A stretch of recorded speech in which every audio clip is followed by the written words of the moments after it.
is Channel 3 Eyewitness News. First up tonight, survivors of the Sandy Hook Elementary School shooting rallied and marched to end gun violence.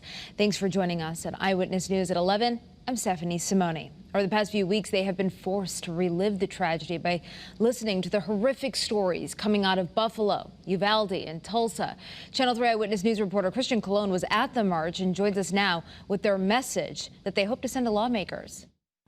In December, it will be 10 years since evil struck Newtown. These teens who were in elementary at the time say their trauma always haunts them. I was 8 years old, sitting in a classroom on a Friday when the lights shut off and I was told to hide, and I didn't know why.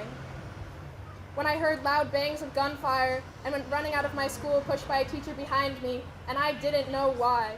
10 years later, these survivors still don't know why kids are shooting target. When I sit in my classroom, I must be able to stare at the door or any entry point to look for potential danger. Every classroom I walk into has an escape plan engraved in my head, and I scope out any object that I can use to hide.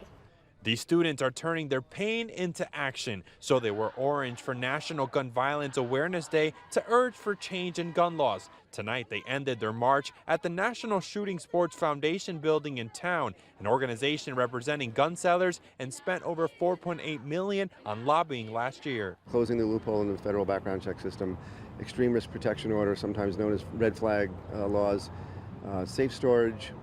I mean, these are all reasonable solutions that are evidence-based, that will save lives and protect families, and are aligned with the Constitution.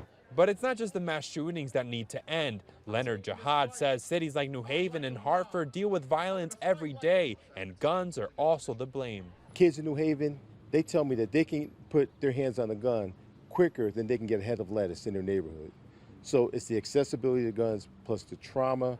And the rally has ended, but the survivors and the families who lost loved ones say they hope lawmakers decide to act to hopefully avoid another tragedy like the one that happened here 10 years ago.